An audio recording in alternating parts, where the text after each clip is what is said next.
CM Jaganmohan Reddy ఒక్కసారి దేవినేని అవినాష్తో కలిసి కృష్ణలంక ప్రాంతంలో పర్యటిస్తే వైసీపీకి లబ్ధి చేకూరుతుందని కొప్పుల మల్లిబాబు అభిప్రాయపడ్డారు. గత ఎన్నికల్లో కృష్ణలంక ప్రాంతంలోని 7 డివిజన్లలో వైసీపీ విజయదుందుబి మోగించిందని, అత్యధిక కాపు ఓటర్లున్న తూర్పు నియోజకవర్గంలో జనసేన మరియు టీడీపీ పార్టీలు కాపులని తప్పుదోవ పట్టిస్తున్నాయని మండిపడ్డారు. 7 డివిజన్లు ఒక్క డివిజన్ కూడా గెలవని గద్దె ఎమ్మెల్యేగా ఎలా గెలుస్తాడని ఎద్దేవా చేశారు. ఆయనకి జూనియర్ని కాబట్టి ఎస్ఆర్ఆర్ కాలేజీలో ఆయనను నేను కోరుకునేది మీ మీడియా ద్వారా మా ఈ కృష్ణలంకలో ఉన్న 7 డివిజన్లకు మన ముఖ్యమంత్రి జగన్మోహన్ రెడ్డి గారిని ఒక రోడ్ షో ద్వారా ఈ ప్రాంతాన్ని ఈ ఎన్నికల ఈ 5 రోజుల్లో ఒక రోడ్ షో లాంటి ఒక కార్యక్రమాన్ని నిర్వహించి జగన్మోహన్ రెడ్డి గారిని ఈ ప్రాంత ప్రజలు దగ్గర నుండి చూసే అవకాశాన్ని మన రఘురామ్ గారి ద్వారా కల్పించాలని ముఖ్యమంత్రి గారికి శిరస్సు వంచి నమస్కరించుచు మా ప్రాంత ప్రజలకు మీరు ఒక్కసారి వచ్చి మీ ప్రచార రథం బస్సు మీద కానివ్వండి, మీ ప్రచార రథం మీద నుండి కానివ్వండి, ఒక రోడ్ షో ఒక అరగంట పాటు బస్టాండ్ నుంచి స్క్రూ బ్రిడ్జి వరకు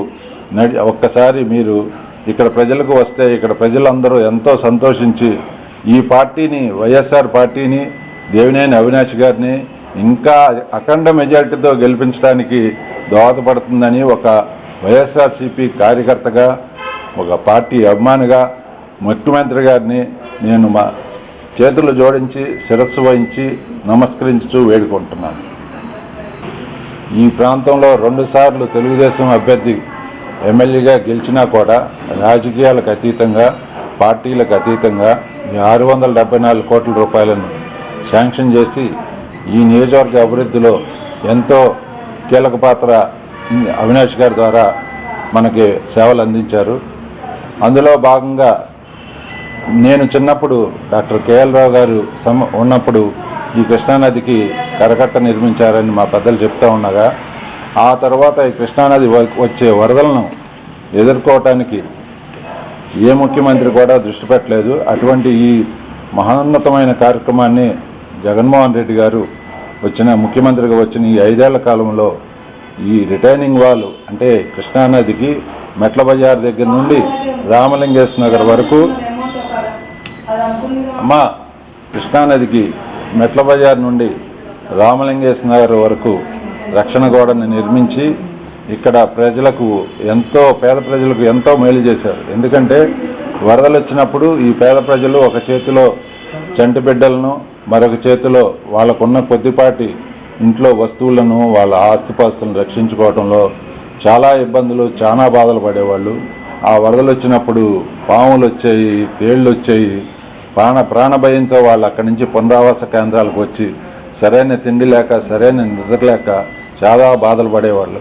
ఆ బాధలన్నింటినీ గమనించిన పేద ప్రజల పక్షపాతి అయిన మన జగనన్న గారు ఈ ప్రాంతానికి ప్రజలకి ముందు ఒక రక్షణ గోడ నిర్మించి వీళ్ళకి చాలా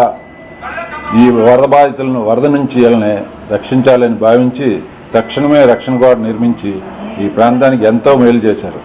డివిజన్ కార్పొరేటర్ అయిన మా అడపా శేషు గారికి కాపుల తరపున ఆంధ్రప్రదేశ్ రాష్ట్ర కాపు కార్పొరేషన్ చైర్మన్గా నియమించి మాకు ఎంతో ఆనందాన్ని కలిగించారు మమ్మల్ని గుర్తించి. అలాగే ఈ ప్రాంత అభివృద్ధికి ఎన్నో రకాలుగా సహకరిస్తూ 2 పర్యాయాలు ఇక్కడ తెలుగుదేశాన్ని గెలిపించినా కూడా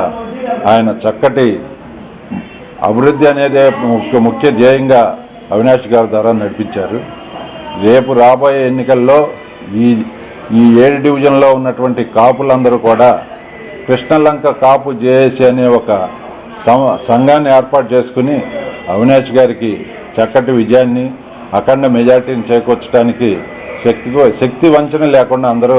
కలిసికట్టుగా పనిచేస్తున్నాం.